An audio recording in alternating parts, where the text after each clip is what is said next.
Hello guys, welcome back to our channel. तो last video आपने देख ली होगी, तो इसी के साथ हम दूसरी वीडियो लेके आ रहे हैं, क्योंकि हमने कहा था कि जल्दी जल्दी आएंगी वीडियोस। तो उसी हिसाब से एक नेक्स्ट वीडियो लेके आ रहा हूँ। इस वीडियो में बेसिकली क्या होगा कि मैंने आपको सिर्फ सिलेबस के से गो थ्रू कराया था। इसके अंदर मैं आपको पहली बात तो ये बताऊंगा कि मैं सिलेबस को कैसे आपको पढ़ाने वाला हूँ। साथ ही साथ एक हम नया टॉपिक स्टार्ट भी करेंगे, मतलब ज्यादा टाइम वेस्ट नहीं करेंगे। उसमें मैं आपको सिर्फ हल्का सा ही हिंट दूंगा कि मैं आपको कैसे पढ़ाने वाला हूँ, किस वे में। लेकिन मैं अभी एक चैप्टर भी स्टार्ट कर दूंगा, ठीक है ना, साथ के साथ। तो चलिए स्टार्ट करते हैं। हाँ, और मैं ये बात भी बता दूं कि भाई जो आप कमेंट्स कर रहे थे लास्ट वीडियो में, जो कमेंट्स आए हैं, तो उसका मैंने ट्राई किया है कि मैं आपको आंसर दूं। मैंने तो मैक्सिमम ट्राई भी किया है, दिए भी है काफी लोगों को। और एक लड़के का कुछ सवाल था कि सर पीवाईक्यूज कराइए। तो पीवाईक्यूज में चैप्टर के साथ साथ कराऊंगा। और मैं पीवाईक्यू जैसे ही हमारा वो टेलीग्राम चैनल है उसके ऊपर भी मैं अपलोड करता रहूंगा कि पीवाईक्यूज इस चैप्टर के, चैप्टर वाइज तो नहीं, मतलब मैथमेटिक्स का पूरा बस का एक बार भेज दूंगा। टू ही पीवाईक्यूज है, मतलब 2 साल ही हुआ है ये एनसेट का एग्जाम। तो दो ही मॉडल है। लेकिन साथ साथ हम क्या करेंगे, जो हम थोड़ा एनालाइज करेंगे एग्जाम पेपर को, और उसके हिसाब से हम फिर आपको क्वेश्चंस देंगे। ठीक है। तो चलिए स्टार्ट करते हैं, ज्यादा टाइम वेस्ट नहीं करते इन चीजों पे। वैसे मैं बताता भी रहूंगा साथ साथ। टाइम वेस्ट का है यार, ये तो अच्छा ही है, वैसे मैं बता रहा हूँ ना। तो चलिए लेट्स स्टार्ट। सो देखो, मैंने उस आपको सिलेबस दिखाया था, तो सिलेबस में हमारी सबसे पहली यूनिट कौन सी थी? Relation and function. तो मैं आज आपको क्या, मतलब पहले मैं आपको बता देता हूँ मैं कैसे पढ़ाने वाला हूँ आपको। तो चलिए वो बता देता हूँ।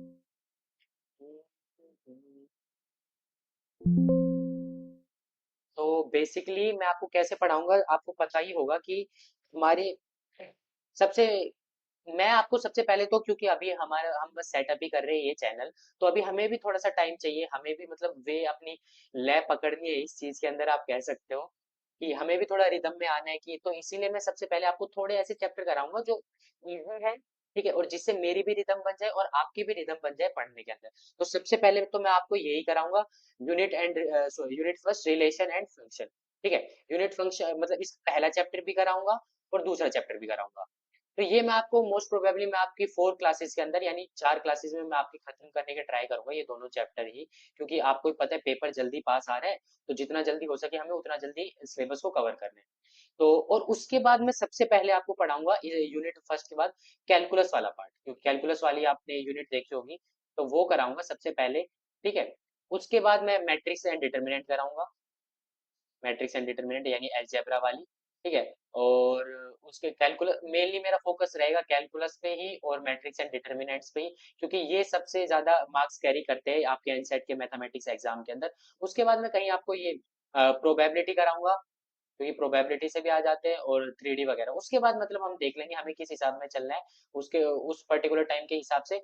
बट इन दो चैप्टर्स के बाद relation and function and inverse trigonometry, इनके बाद मैं आपको क्या ही पढ़ाऊंगा, सीधा सबसे पहले कैलकुलस। ठीक है। तो चलिए स्टार्ट करते हैं हमारी वीडियो। वीडियो क्या मतलब, अब मैं आपको समझाना स्टार्ट करूंगा एक चैप्टर, तो आप अपनी कॉपी और पेन लेके बैठ जाइए। नोटबुक और पेन आपके साथ हमेशा होनी चाहिए, क्योंकि आप तभी नोट्स बनाएंगे, तभी आपको पता होगा। ऑल तो आपको नोट्स बनाने की इतनी जरूरत भी नहीं पड़ेगी, क्योंकि मैं ये जो अपनी ये पीपीटी है ये मैं आपको टेलीग्राम ग्रुप के ऊपर शेयर भी कर दूंगा। ठीक है। तो चलिए स्टार्ट करते हैं, टाइम वेस्ट नहीं करेंगे। हाँ। सो रिलेशन एंड फंक्शन। तो रिलेशन एंड फंक्शन चैप्टर के अंदर सबसे पहले हम रिलेशन स्टार्ट करेंगे, ठीक है ना। तो सबसे पहले हमें क्या चीज समझ में आनी चाहिए? Cartesian product. कार्टेशियन प्रोडक्ट क्या होता है? तो क्या गिवन है इसके अंदर? गिवन है two non empty sets. Sets पता है ना, 11th क्लास में पढ़ाते हैं सेट्स क्या होते हैं। तो two non empty sets A and B, कोई भी दो non empty sets A and B, और the set of all ordered pairs X and Y. कोई भी दो नॉन एम्प्टी सेट्स है ए एंड बी। और ये तो अभी इन्होंने कहा है कि given two non empty sets, इसको अभी साइड में रख दीजिए। इसने क्या कहा? The set of all order pair किसके? एक्स एंड वाई के, where x belongs to A. X x किससे बिलोंग कर रहा है? सेट ए से। ठीक है। And y belong to set B. Y किससे बिलोंग कर रहा है? सेट बी से। तो एक्स जो है वो कहां से बिलोंग कर रहा है? सेट ए से। और ये वाई कहां से बिलोंग कर रहा है? सेट बी से। ठीक है। Is called Cartesian product. ये क्या कहलाता है? कार्टेशियन प्रोडक्ट कहलाता है ऑफ ए एंड बी। यानी आपने एक्स जो एलिमेंट है वो कहां से उठाया? सेट ए से उठाया। वाई जो एलिमेंट है वो कहां से उठाया? सेट बी से उठाया। और उसका जब आपने प्रोडक्ट किया, यानी जब आपने उसे अरेंज किया सिंबलिकली, तो वो क्या है? कार्टेशियन प्रोडक्ट है इन दोनों सेट का। तो इसे आप कैसे रिप्रेजेंट करेंगे? ए क्रॉस बी, इसे क्या बोलते हैं? क्रॉस का साइन है ये। A cross B is equal to X X कहाँ से उठाया हमने, सेट ए से, वाई जो कहाँ से उठाया, सेट बी से, where x belongs to set A and y belong to set B, ये मैंने लिख रखा है।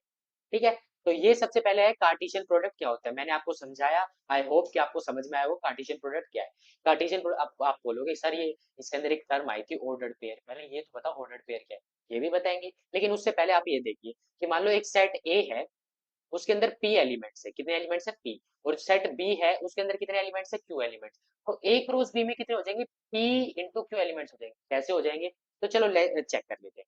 मान लो एक कोई एलिमेंट है ए, एक कोई सेट है ए जिसके अंदर है हमारा 1 एंड 2, ठीक है, और साथ ही साथ हमारा एक बी है कोई सेट, उसके अंदर हमारे एलिमेंट्स कितने 2 एंड 4 एंड 6 है हमारे, ठीक है, तो अब इसका कार्टेशियन प्रोडक्ट क्या होगा, सबसे पहले आप सेट ए से एक एलिमेंट उठाओगे और सेट बी से एक उठाओगे, ठीक है ना, कार्टेशियन प्रोडक्ट बनाना है, तो क्या हो गया 1, 2 हो गया, उसके बाद एक और उठाओगे यहीं से ही, तो क्या हो जाएगा 1, 4 हो जाएगा, then again 1, 6, again 2, 2, again 2, 4, similarly 2, 6, ठीक है, तो हमारे इसके अंदर कितने एलिमेंट्स थे, 2 एलिमेंट्स, बी सेट में हमारे कितने एलिमेंट्स थे, 3 एलिमेंट, और टोटल एलिमेंट्स हमारे ए क्रॉस बी में कितने हो गए 6, तो वही हो गया ना, यानी ये 2 इंटू 3 यानी कितने हो गए 6 एलिमेंट, समझ गए आपको, समझ लो, समझ गए हो गए आप लोग, ये तो इजी था यार, ठीक है, इसमें तो इतना टाइम भी मेरे हिसाब से आपको,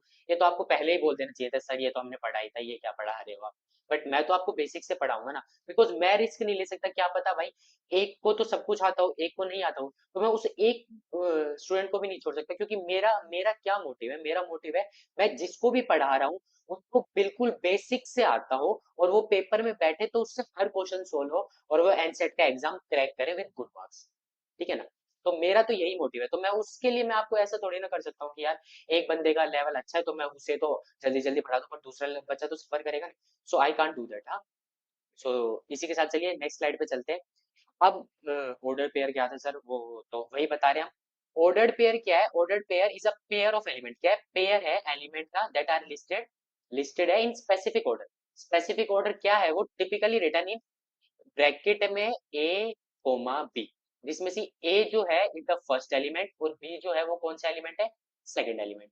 पता है यार ये पीपीटी मैंने खुद से बनाई है, तो मैंने जितना हो सके उतनी कोशिश की कि मैं आपको बेसिक से समझा सकूं, बेसिक लैंग्वेज में लिखूं, ताकि अगर मान लो आप जाके कल पीपीटी भी पढ़ो तो आपको मेरी वीडियो की हेल्प से आपको बिल्कुल टोटली समझ में भी आ जाए, ठीक है ना, ऐसा नहीं कोई भी वर्ड मैंने हार्ड यूज नहीं किया, इजी वर्ड्स यूज किए सारे, तो ऐसी कोई प्रॉब्लम नहीं आएगी अगर आप टेलीग्राम चैनल पे जाके ये पीपीटी भी उठा के देखोगे तो, ठीक है, तो समझ गए ऑर्डर पेयर क्या होता है, ए कोमा बी, जिसमें से ए जो होता है वो फर्स्ट एलिमेंट होता है और बी जो होता है सेकंड एलिमेंट होता है, और कार्टेशियन प्रोडक्ट में जो ए होता है ये सेट ए से उठाया गया है, मान लो कोई भी सेट, और ये कोई किसी दूसरे सेट से उठाया गया है, ठीक है ना, मैंने आपको बता दिया था अच्छे से। उसके बाद बोलते हैं इक्वालिटी ऑफ ऑर्डर्ड पेयर्स, कि दो ऑर्डर पेयर इक्वल कब होंगे, मान लो कि ए कोमा बी कब इक्वल होगा सी कोमा डी के, ठीक है, तो ये चीज, अब ये तभी इक्वल होगा जब ए इक्वल टू सी होगा and B equal to D होगा, और ये इसी ऑर्डर में होना चाहिए, मान लो आपको दे रखा है ए, मान लो ए कोमा बी, और आपसे पूछा है ये डी एंड सी, पूछा है कि ये दोनों इक्वल होंगे या नहीं होंगे, तो नहीं होंगे भाई, ए के बराबर जो है वो सी है, और यहाँ पे क्या गिवन है डी, तो डी तो ए के इक्वल है ही नहीं, तो हैंस ये दोनों इक्वल नहीं है, ठीक है ना, A and B is not equal to D and C, समझ गए, तो चलिए एक बार इसकी डेफिनेशन से गो थ्रू हो जाते हैं, two ordered pairs are equal if and only if, देख लेना, द कोरोस्पोंडिंग, कोरोस्पोंडिंग यानी रिस्पेक्टिवली जिसे हम बोलते हैं उसी के साथ वाला, फर्स्ट एलिमेंट्स आर इक्वल, यानी x is equal to u, मैंने आपको क्या a और c के हिसाब से कह दिया है, यानी जब x इक्वल टू यू होगा, ठीक है, एंड सेकंड एलिमेंट भी ऑल्सो इक्वल होना चाहिए, तो and y is equal to u होगा, ठीक है ना, इफ एंड ओनली इफ, तो ये कंडीशन याद रखना, ठीक है,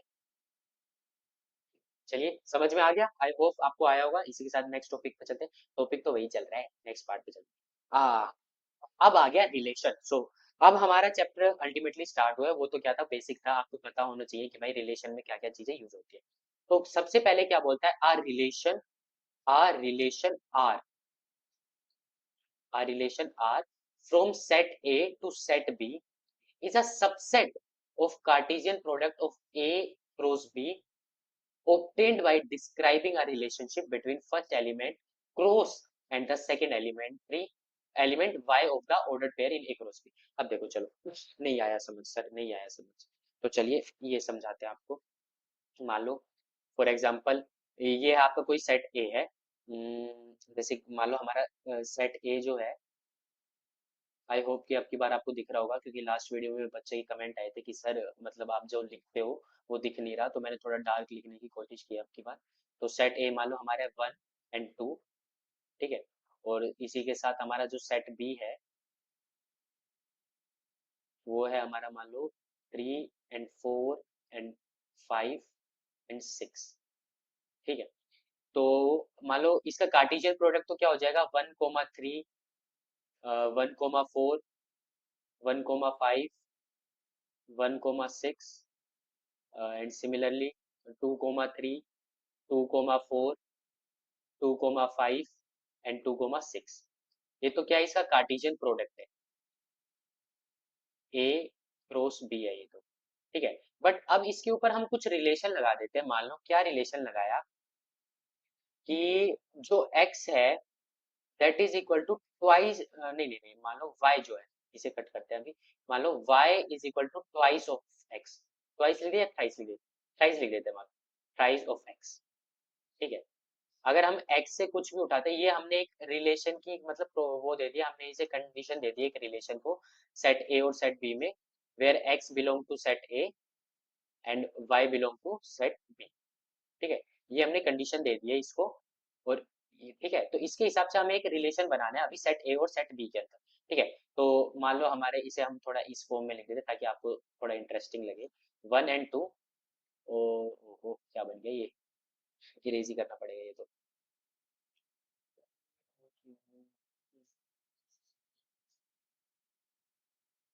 ये क्या है ना, मैं भी इसे बहुत ही कम यूज करता हूँ, तो थोड़ा अभी आया नहीं है, हैबिचुअल नहीं हुआ हूँ मैं इसका, बट धीरे धीरे हो ही जाएंगे, देख रहे हो, ठीक है। क्या ही बना दिया ना मैंने, बीन्स बना दिए ना। तो यहाँ पे 3, 4, 5 एंड 6, तो रिलेशन क्या है कि y should be equal to 3x। अगर मैं मान लो यहाँ से 1 उठाता हूँ, तो जो y होगा वो थ्राइस होगा इसका, यानी जब मैं 1 उठाता हूँ तो ये 3 आएगा, और जब मैं यहाँ से 2 उठाता हूँ तो यानी 2 का ट्रिपल क्या होता है, 6। तो यानी सिर्फ इसके दो ही रिलेशन बने, दो ही रिलेशन क्या बने, 1,3 एंड 2,6। अब ये जो है ये क्या है, इसका रिलेशन है। अब उन्होंने अल्टीमेटली पता है उस डेफिनेशन में क्या कह रखा था, जो ये रिलेशन है ना, ये सबसेट है ए कोमा बी, ए क्रॉस बी का, यानी तो कार्टेशियन प्रोडक्ट का क्या है, सबसेट है। तो आप देखो इन्होंने ये कह रखा था R is subset of A cross B, Cartesian product का। तो देखो सबसेट क्या होता है कि भाई ये वैल्यू उसके अंदर आनी चाहिए, ये तो आपको पता ही होगा सबसेट क्या होता है। आई थिंक अगर ये भी करना है, आप बता देना कि सर मेरे को नहीं पता सबसेट सेट क्या होता है, तो मैं आपको वो भी रिवाइज करा दूंगा, ठीक है, नेक्स्ट वीडियो में। तो 1 और 3, 1,3, 2 और 6, तो देखो ये जो कार्टेशियन प्रोडक्ट है इसमें 1,3 भी आ रहा है एंड 2,6 भी आ रहा है, तो hence R is a subset of A cross B. तो यही थी वो डेफिनेशन, मैंने अब आपको डेफिनेशन अच्छे से समझा दी है, ठीक है। वापस चलते हैं हमारे पीपीटी पे, ये रहा। अब वापस पढ़ लेते हैं एक बार, a relation R from a set A to set B, बताया सेट ए से सेट बी में, सेट ए हमारा 1 2 था और उससे उससे सेट बी में, इज अ सबसेट, क्या है, subset of the Cartesian product. मैं एक बार हाईलाइट वो ले लेता हूँ ताकि आपको भी समझ आए, क्या is a subset of Cartesian product, Cartesian जो प्रोडक्ट था हमारा ए क्रॉस बी, उसका सबसेट है, obtained by describing a relationship, हमने रिलेशनशिप उसके बीच में डिस्क्राइब किया था, y is equal to 3x between the first element x बिल्कुल and the second element y of order pair a cross b। समझ गए, हमने दो जो हमारे वो थे ऑर्डर पेयर, उनके अंदर एक रिलेशन डिस्क्राइब किया था y is equal to 3x, और उसके बेसिस पे हमने रिलेशन को दिखाया, तो वो हमारा सबसेट निकला, किसका सबसेट निकला, कार्टेशियन प्रोडक्ट का। R relation is a subset of a Cartesian product. R is a subset of A cross B, ठीक है। अब एक और इसने नोट दिया है, क्या है पॉइंट, मैंने क्या लिखा है इसमें, if number of elements in set A is equal to 3, number of elements in set B is equal to 2, then total number of possible relation from set A to set B is equal to 2 raise to power p q। Means देखो इससे कम भी हो सकते हैं, but maximum total number of possible जो maximum possible है वो कितने होंगे, 2 raised to power p Q. इसे भी समझ लेते हैं एक बार अच्छे से। मान लो जैसा कि हमने देखा था कि भाई जो ए था, ए के अंदर कितने एलिमेंट थे, जो ए था, ए में थे 2 एलिमेंट्स और बी में थे 3 एलिमेंट्स। और हमने उनके अंदर एक सेट डिस्क्राइब किया था, तो उसका रिलेशन ये है 2 into p into q, यानी 3 into 2, यानी 2 raised to power 6। अच्छा, 2 की पावर 6 कितनी होती है बताओ, मैथमेटिक्स वालों बताओ बताओ बताओ बताओ जल्दी बताओ। 64। ठीक है। अरे नहीं आता है, 2 की पावर 5 क्या होती है, 32 into में 2 वापस कर दूं, कितना 64। ठीक है। तो मैक्सिमम नंबर ऑफ रिलेशन मतलब कितने बन सकते हैं, 64 बन सकते हैं। ठीक है, लेकिन उसमें तो कहोगे कि सर 2 ही बने थे, तो भाई मैक्सिमम नंबर है भाई, क्या है मैक्सिमम नंबर। ठीक है ना। ओके। तो चलिए फिर चलते हैं हमारी उसी पे स्लाइड पे। तो ये स्लाइड आपको समझ में आ गई होगी, आई होप मैंने अच्छे से समझाया। इफ स्टिल कोई प्रॉब्लम हो तो मैंने हर बार बोल रहा हूँ हर स्लाइड पे सिर्फ लिख देना। अच्छा, चलो अब करते हैं कुछ क्वेश्चन को। एग्जाम्पल क्या है, देख लेते हैं एक बार example. Relation R in the set A कहां से कहां तक है, 1 to लेके 14, defined as R is equal to X and मतलब एक्स एंड वाई दे रखा है, वेयर 3x - y = 0, यानी 3x इक्वल टू वाई होना चाहिए इनडायरेक्टली। ठीक है। अब हम इसे शॉर्टकट तरीके से बताएंगे कि चलो तो चलते हैं। पहले चलते हैं दूसरी स्लाइड पे और फिर ले लेते हैं एक बार पेन, क्योंकि अब आपको भी पता है कि भाई ये जो चीज होगी ये अपलोड होगी टेलीग्राम पे, तो मैं यहाँ पे लिख देता हूँ ताकि आपको अगर नेक्स्ट टाइम प्रॉब्लम भी ना हो, आपको ये अच्छे से दिख जाए। तो क्या गिवन था कि जो एक सेट है ए, वो कहाँ से लेके कहाँ तक है, 1 से लेके अप टू कहाँ तक था, 14 तक था या 13 तक था, किसी को याद है, याद है क्या, मेरे को तो नहीं था यार। 14 तक। ठीक है, 1 से लेके 14 तक। और जो इसके अंदर रिलेशन हमें गिवन है वो क्या है, वो भी एक बार देख लेते हैं, बाई चांस भी अगर गलती हो गई तो आप कमेंट कर रहे होंगे कि सर आपने तो याद ही नहीं रहता।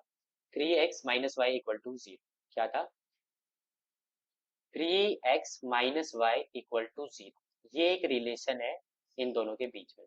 तो अब हम सबसे पहले वो एलिमेंट उठाएंगे, मान लो सेट ए से एक्स वाले, क्योंकि देखो सेट ए से ही एक्स आ रहा है और सेट ए से ही वाई आ रहा है। ठीक है ना, दोनों सेट ए से ही आ रहे हैं इसलिए गिवन है। ठीक है। एक्स इसने अच्छे से मेंशन नहीं किया, एक्स भी बिलोंग है सेट ए से ही एंड वाई भी बिलोंग है सेट ए से ही। ठीक है। तो चलिए स्टार्ट करते हैं इसी के साथ। तो मान लो हम मैंने उठाया सारे सेट उठा लिए मैंने, 1 2 3 4 5 6 7 8 9 10 to 14 तक मान लिया। ये तो क्या मान लिया मैंने x। अब लेकिन मेरे को एक क्या प्रूव कि 3x - y = 0, लेकिन आपको पता है ना y की भी लिमिट, y भी मैक्सिमम कहाँ तक जा सकता है, 14 तक ही जा सकता है। तो चलो हम करते हैं, जैसे 1 into में 3 करोगे तो 3 आएगा, जो y बिल्कुल ऑब्वियसली बिलोंग करेगा। तो एक तो क्या हो गया, 1, 3 हो गया। दूसरा 2 into 3 करते हैं, मान लो 2 into 3 क्या है 6। अब 6 भी y से बिलोंग कर रहा है, 6 बिलोंग टू y। ठीक है। तो ये क्या हो जाएगा, 2, 6 भी हो जाएगा, ये भी एक रिलेशन हो गया। अब 3 into 3 कर देते हैं, तो वो क्या आएगा 9, और 9 भी y में है। ठीक है। तो 3, 9 भी इसका एक रिलेशन हो जाएगा। सिमिलरली ऐसे ही करते जाओगे आप, तो हम कहाँ पे जाके 6 3 जा 18 हो गया, अब 18 तो इसके बाहर है। ठीक है। 5 3 जा 15, अब वो भी इसके बाहर है, यानी 4 3 जा 12। अब वो वाई से बिलोंग कर रहा है, लेकिन जो ये 15 आएगा, 15 does not belong to y ना।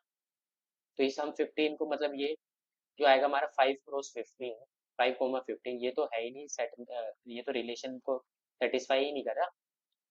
ठीक है ना। तो इसके जो रिलेशन है वो कितने मतलब जो टोटल नंबर ऑफ हमारे वो बने हैं वो कितने हैं, 4, ओनली दीज 4। समझ गए। तो आई होप कि ये क्वेश्चन आपको समझ में आ गया हो, इतना हार्ड भी नहीं था ये तो। अब हम एक बार इसका सेकंड पार्ट और देख लेते हैं। चलो ये सेकंड क्वेश्चन तुम करके लेके आना, ठीक है। अगर मैं ही करा दूंगा तो क्या फायदा, तुम भी कुछ करना, ठीक है। तो ये जो है ये तुम्हारे लिए होमवर्क है। ठीक है। अगर तुम्हें में से किसी से ना हो तो मुझसे कमेंट में लिख देना कि सर हमसे नहीं हुआ, तो आप सर प्लीज हेल्प करा दीजिए, तो मैं करा दूँ। ठीक है। चलते हैं यार, टाइम ज़्यादा नहीं करना क्योंकि हाँ हाँ, टाइम ज़्यादा नहीं लेना, मैं ये बोल रहा था क्योंकि मैं भी चाहता हूँ कि जल्दी जल्दी मैं वीडियो कवर करूँ, वीडियो भी कवर करूँ, आपका सिलेबस भी कवर करूँ, लेकिन अगर ज़्यादा टाइम लूँगा तो नहीं हो पाएगा ना, क्योंकि मुझे भी तो सिलेबस कंप्लीट कराना है। तो अब आता है डोमेन क्या होता है, कोडोमेन क्या होता है और रेंज क्या होता है। तो देखो सबसे पहले समझो, एक रिलेशन है वो सेट ए, मान लो ये क्या है हमारा सेट ए, सेट ए से सेट बी के ऊपर एक रिलेशन कोई डिफाइन है, ठीक है। तो सेट ए के अंदर जितने भी टोटल नंबर ऑफ एलिमेंट्स है ना, उसे क्या बोलते हैं, डोमेन। ये लिख रखा है मैंने, उसे क्या बोलते हैं, डोमेन। और सेट बी के अंदर जितने भी एलिमेंट्स हैं उन्हें क्या बोलते हैं, कोडोमेन। लेकिन अब एक बात बताओ, ये तो नेसेसरी नहीं है ना कि ए मतलब दोनों के अंदर नंबर ऑफ वो इक्वल होंगे, ठीक है। ये मैं आपको कैसे समझाऊं, फॉर एग्जांपल आपने देखा होगा ये जो मैंने लास्ट वाला क्वेश्चन समझाया था, इसमें हमारा डोमेन क्या था, डोमेन क्या है, 1 से लेके 14 तक, 1 से लेके 14 तक ही था ना, हाँ। तो डोमेन तो है हमारा 1 से लेके 14 तक, और कोडोमेन भी क्या है हमारा, कोडोमेन भी क्या है, 1 से लेके 14 तक ही है, ठीक है ना, 1 से लेके 14 तक। बट रेंज देखो, रेंज क्या है, वही वैल्यूज जिनके लिए वो एक्वायर करेगा, मतलब वही जो मतलब हमारी लास्ट में वैल्यूज आएंगी। तो रेंज क्या क्या है, 3 है, 6 है, 9 है और 12 है। तो रेंज तो क्या ही रही, बस यही रही, 3, 6, 9 एंड 12, ठीक है। तो इसमें इतना कुछ ऐसा था नहीं कि जो आपको प्रॉब्लम क्रिएट करेगा, ठीक है। तो ये मैंने आपको समझा दिया है वैसे अच्छे से, बट मैं फिर बता देता हूँ। देखो जैसे इसके अंदर ए और बी और सी की जो वैल्यूज आई, सॉरी, ए और बी और सी की जो वैल्यूज आई, वो क्या आई, 1, 2 एंड 3, ठीक है। तो ये तो क्या है, रेंज है। और ये जो पूरा है ये क्या है, कोडोमेन, ठीक है। तो यही है, the domain of R is the set of all first element, set जो फर्स्ट सेट है उसके जो जितने भी सारे एलिमेंट्स हैं उनको क्या बोलेंगे हम, डोमेन। और जो सेट बी जो है हमारा सेकंड सेट बी, उसके जो सारे एलिमेंट्स हैं उन्हें क्या बोलेंगे, कोडोमेन। जो भी सॉरी, हाँ जितने भी सारे एलिमेंट्स है उन्हें। लेकिन जो रिलेशन के अंदर जो सेकंड एलिमेंट होगा ना, जैसे रिलेशन के अंदर जो सेकंड एलिमेंट है सारे, इसे मैं यहाँ पे लिख देता हूँ, रिलेशन में जो भी सेकंड एलिमेंट आ रहे हैं वो क्या है, हमारी रेंज है। सेकंड एलिमेंट वो क्या है, रेंज। और सेट बी के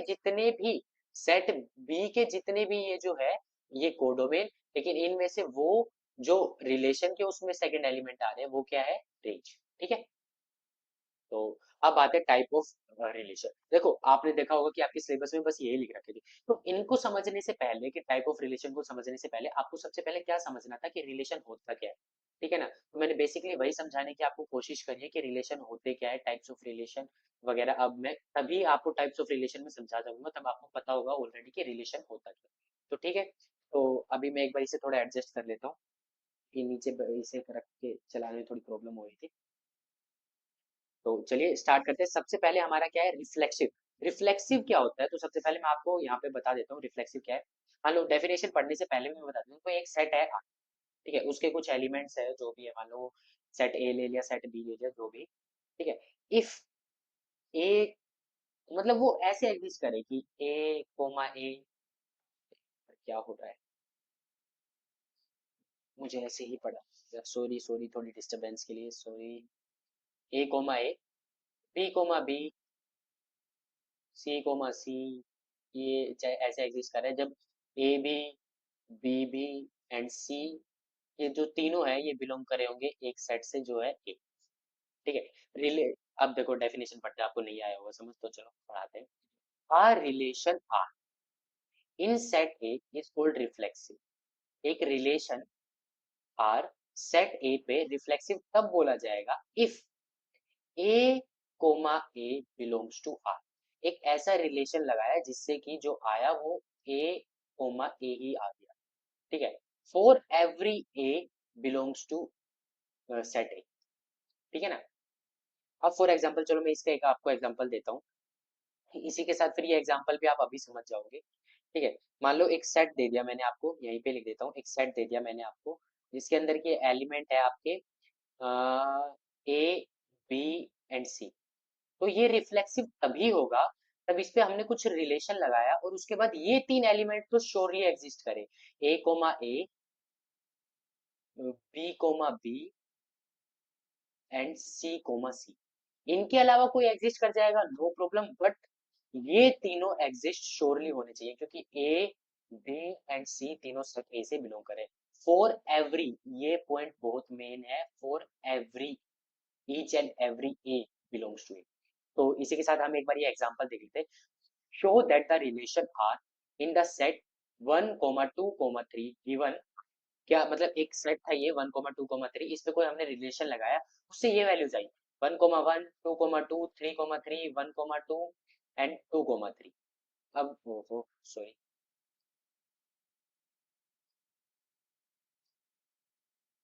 2, 3। तो अब हमें क्या देखना है कि बताओ कि ये रिफ्लेक्सिव होगा या नहीं। देखो 1 आ रहा है तो 1 के साथ 1/1 है, 2 आ रहा है तो 2, 2 भी है, 3 आ रहा है तो 3, 3 भी है। अब इसके अलावा भी कुछ आ रहा है तो वो मैटर नहीं करेगा। ठीक है, तो हैंस ये क्या है, रिफ्लेक्सिव है। क्या है ये, रिफ्लेक्सिव। ठीक है, समझ में आ गया आपको रिफ्लेक्सिव क्या होते हैं। अब एक बार समझते हैं सिमेट्रिक। सिमेट्रिक रिलेशन क्या होता है, ये सेकंड टाइप हो गया टाइप ऑफ रिलेशन का, सिमेट्रिक। तो सिमेट्रिक क्या होते हैं, देखो उसमें क्या था, उसमें ये था कि मान लो ए बिलोंग कर रहा है, बी बिलोंग कर रहा है और सी कर रहा है, तो उनका ए, बी ऐसा बनना चाहिए। इसमें क्या कहता है देखो, इसमें ये कह रहा है अगर ए मान लो ऐसा कोई रिलेशन लगाया हमने इसके ऊपर और एग्जिट बन रहा है A, B। अगर A, B बन रहा है ना, तो B, A भी बनना चाहिए। ठीक है, अगर A, B बन रहा है तो B, A भी बनना चाहिए। ओके, अगर ये तब ऐसा बन जाता है तब उसे क्या बोलते हैं, सिमेट्रिक। क्या बोलते हैं, सिमेट्रिक। और ये ए एंड बी जो है ये दोनों इस सेट से बिलोंग करनी चाहिए, तो यही ये बोल रहा है उस सेट से। तो ये क्या बोल रहा है, R relation R in set A, किसी सेट के अंदर सिमेट्रिक उसे तब बोला जाएगा इफ A1 एंड A2 दोनों बिलोंग कर रहे हैं आर से, implies that A2 and A1 भी बिलोंग करेगा आर से। यानी A1 और A2 अगर बिलोंग कर रहे हैं आर से, तो A2, A1 भी बिलोंग करेगा आर से, for all A1 and A2 belong to. ठीक है, अब इसका मैं चलो एक एग्जाम्पल, पहले चलो यही एग्जाम्पल सोल्व करा देता हूँ मैं आपको। ठीक है, इसे थोड़ा ऊपर कर देता हूँ, आप एक बार एग्जाम्पल पढ़ लीजिए। Show that show that the relation R in the set Z, Z यानी इंटीजर्स का जो सेट होता है, given by R is equal to A, B, A and B के अंदर है, वेयर टू डिवाइड्स A-B, जहाँ के टू डिवाइड करेगा A-B। तो चलो मैं अब आपको बताता हूँ कि ये कैसे सोल्व करना है। चलते हैं नेक्स्ट स्लाइड पे, क्योंकि मैंने आपके लिए रखी हुई है ऐसी। अच्छा हाँ, मैंने वो एक क्वेश्चन आपके लिए छोड़ा है, वो श्योर एंड शोर करके लेके आना है। ठीक है, श्योर एंड शोर, बिल्कुल, क्योंकि अगर आप नहीं करके लेके आओगे तो यार आपको कैसे पता लगेगा कि मैं कर रहा हूँ या नहीं कर रहा अच्छे से। तो क्या था, क्वेश्चन ये था कि हमारा A-B जो है वो डिवाइड हो रहा है 2 से, यही था। तो अब हमें ये हमारा एक रिलेशन था। ठीक है, अब हमें ये बताना है कि ये जो होगा ये सिमेट्रिक होगा या नहीं होगा। ठीक है, फोर किसके लिए, for all A and B belongs to set A. मान लो हमने वो सेट ए कोई है उससे, इंटीजर से, सॉरी इंटीजर गिवन था ना उसमें, A and B belong to integer. चलो हम चेक करते हैं, कुछ भी ले लेते हैं। मान लो हमने ए को मान लिया, एक को मान लेते हैं हम, क्या माने, ए को मान लिया हमने, क्या मानते हैं, चलो ऐसा ए लेना है जिसे डिवाइड करें तो ये मतलब डिवाइड होना भी चाहिए 2 से। तो मान लो हमने ले लिया 2 ले लिया, एंड बी को फिर हमने क्या ले लिया, 4 ले लिया। तो आप जब करोगे कि 2 - 4, क्योंकि हमें इस हिसाब से भी लेना है रिलेशन कि जिससे कि हम इसे डिवाइड बाय 2 करें तो कुछ एग्जिस्ट करे। तो जब अगर हम ए एंड बी ऐसे लेते हैं, क्या 2 और 4। ठीक है, तो अब इसे हम एक बार पहले पुट करके चेक तो कर ले कि भाई ये सही है या नहीं है हमने जो लिया है। तो जब ए को 2 रखोगे और बी को 4, यानी 2 - 4/2, यानी -2/2, क्या आ गया, -1। तो हाँ, हम ए और बी की वैल्यू 2 और 4 ले सकते हैं। अब हमें इसे अगर सिमेट्रिक प्रूव करना है, तो अगर हम अगला लेते हैं तो वो क्या होना चाहिए, 4 और 2 भी होना चाहिए। 4 और 2 होना चाहिए ना, तभी तो सिमेट्रिक प्रूव होगा ये। तो सिमेट्रिक प्रूव करने के लिए हमें इसे 4 और 2 लेना है, तो 4 और 2 लेके पुट करके देखते हैं। अब ए क्या हो गया, 4 हो गया, एंड बी क्या हो गया, 2 हो गया। अब 4 - 2/2, अब करते तो 2/2 क्या हो गया, 1। समझ गए। अच्छा, अब बोलोगे कि सर ये तो आपने ऐसे ही चेक किया, तो आप कुछ भी नंबर लीजिए, कुछ भी, हम एक्सेप्शन कहाँ पे हो सकते हैं, 0 पे हो सकता है, या फिर आप ऐसा कोई भी नंबर लोगे जो 2 से डिवाइड होगा, तो ऑब्वियसली वो ऐसा होगा ही। बट हम कैसे करके मान वैल्यू पुट करके आप कर सकते हैं। मैं तो देखो, मैं बेसिकली ऐसे ही प्रेफर करूंगा आपको कि आप एक दो बार चेक कर ले, वरना चलो हम ऐसे भी कर लेते हैं कि a minus B divide by two, अगला क्या होना चाहिए कि b माइनस ए भी डिवाइड बाई टू होना चाहिए। यही है ना, बस इसे आप चेक कर लीजिएगा। चेक, आप क्या चेक, इसमें चेक है कि आप वैल्यू पुट करके देखिए और सोल्व कीजिए, बस वही है, और तो कुछ ऐसा है नहीं। चलिए, तो अगर स्टिल आपको, देखो ये वाला मैं ए माइनस बी आपको कॉमन टर्म्स लेके अभी सोल्व नहीं करा रहा हूँ, क्योंकि अभी आप लोग कुछ बोलोगे सर आपने ये अच्छे से कॉमन टर्म्स लेके सोल्व नहीं कराया, तो भी नहीं करा रहा हूँ। मतलब जो और क्वेश्चन आएंगे पेपर के टाइम, आप उसमें देखोगे कि मैं कैसे सोल्व कर रहा हूँ। इसे अभी आप रखिएगा कि A minus B and B minus two, ये दोनों जो है टू से डिवाइड हो रहे हैं, और ऑब्वियसली हो रहे हैं, और ए माइनस बी भी उससे बिलोंग कर रहा है, और बी माइनस ए भी, ठीक है ना। तो नेक्स्ट क्वेश्चन पे चलते हैं, नेक्स्ट स्लाइड पे मैंने आपको अच्छे से एग्जांपल करा दिया। अब है ट्रांजिटिव। ट्रांजिटिव क्या होता है? तो रिलेशन आर, अगर आपको स्टिल उस क्वेश्चन में प्रॉब्लम हो मेरे को बता देना, मैं टेलीग्राम पे अच्छे से सॉल्यूशन करके वापस भेज दूंगा, ठीक है। ट्रांजिटिव रिलेशन क्या होता है? Relation R is set to B, relation R in set A is called transitive if A one and A two belong to R है, A two and A3 belong to R है। अगर ये दोनों बिलोंग कर रहे हैं आर से और एग्जिस्ट कर रहे हैं, तो इम्प्लाइज ए1 कोमा ए3 भी बिलोंग करेगा आर से, such that A1 A2 and A3 belong to set. चलिए इसे समझते हैं। फॉर एग्जाम्पल हमने कोई रिलेशन था, उसके कारण एग्जिस्ट किया, सबसे पहले ए कोमा बी एग्जिस्ट किया, ठीक है। उसके बाद ये भी एग्जिस्ट कर गया बी कोमा सी, ठीक है। अब इन दोनों में ये बी कॉमन है, ठीक है। तो ये कह रहा है ये जो सेट होगा या फिर ये जो रिलेशन से ये ट्रांजिटिव कब होगा? तब ए कोमा सी भी एग्जिस्ट करेगा, समझ गए?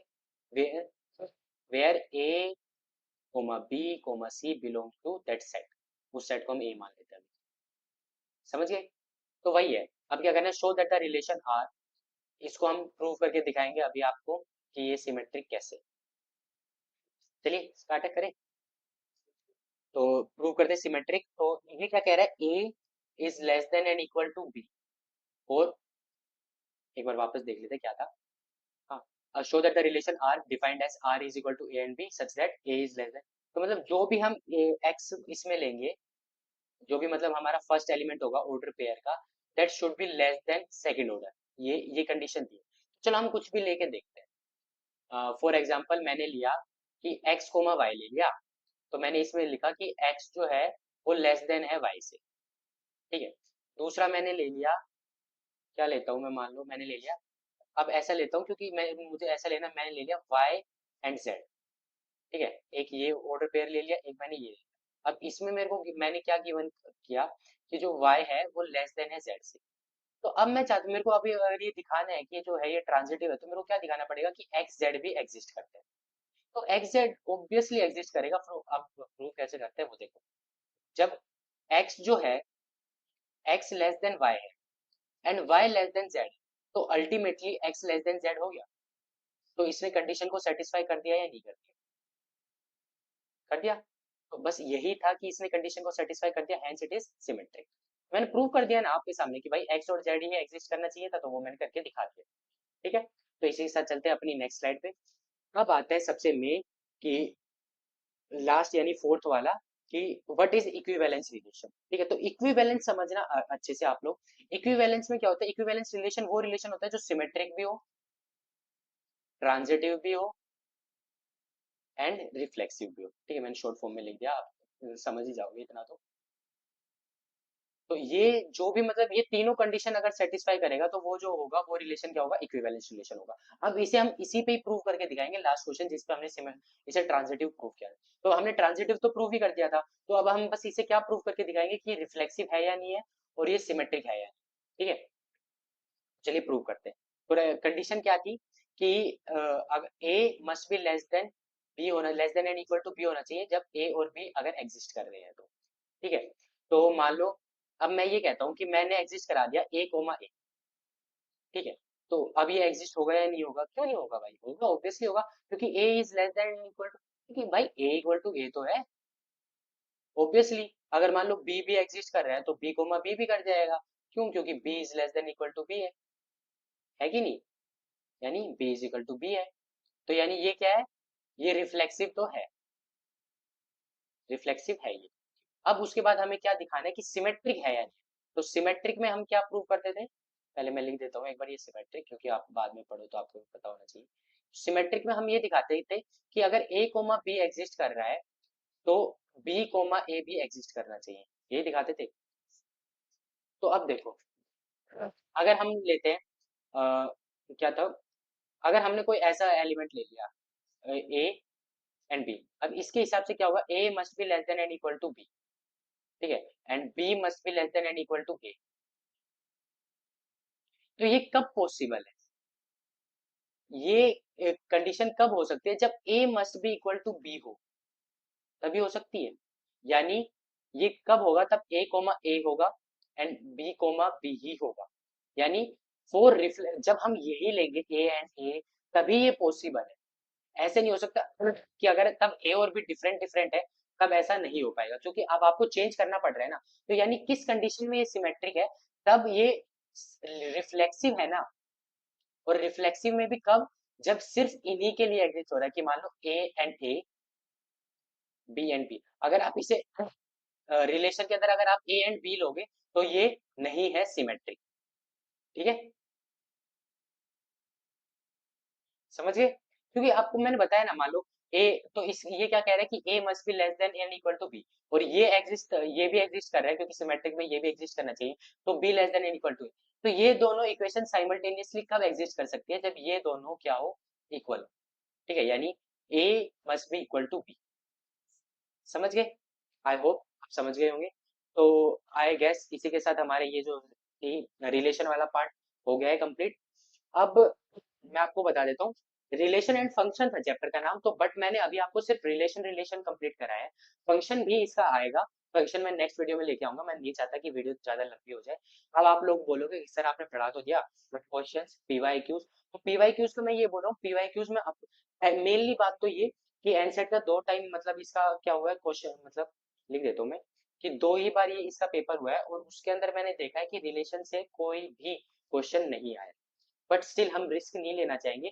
तो मैं अपनी टाइप से कुछ क्वेश्चन प्रोवाइड करूंगा आपको अपनी साइड से, और वो मैं टेलीग्राम के ऊपर अपलोड कर दूंगा, तो आप वहां से वो क्वेश्चन सोल्व करके देख लेना। इफ अगर आपको कोई प्रॉब्लम हो तो आप कमेंट में कर देना, कमेंट में डाल देना इस वीडियो की, कि सर इस क्वेश्चन के अंदर प्रॉब्लम है, तो आप प्लीज करा दीजिए, ठीक है। और अगर आपको स्टिल कोई डाउट हो तो बताना, और हाँ मैंने अपना बेस्ट दिया है, मैंने ट्राई किया कि मैं आपको अच्छे से पढ़ाऊं। इफ अगर आपको कहीं दिक्कत आ रही हो कि सर मुझे नहीं समझ में आ रहा, सर थोड़ा अच्छे से पढ़ाइए, या सर थोड़ी और आप मतलब हेल्प कीजिए हमारी, तो आप वो भी कमेंट कर सकते हो, मैं अपना बेस्ट दूंगा आपको और अच्छे से पढ़ाने के लिए, ठीक है। तो इसी के साथ आज ये वीडियो यही एंड करते हैं, ठीक है। और जो नेक्स्ट वीडियो होगी उसमें हम फंक्शन पढ़ाना स्टार्ट करेंगे आपको, वो भी मैंने ऑल तो पीपीटी बना रखी है, बट वो नेक्स्ट में स्टार्ट करेंगे, ठीक है। और आपको ये जो पीपीटी होगी मैं टेलीग्राम पे डाल दूंगा। ओके, सो आज के लिए बस इतना ही, ठीक है। इसी के साथ एंड करते हैं आज की वीडियो। Okay, bye.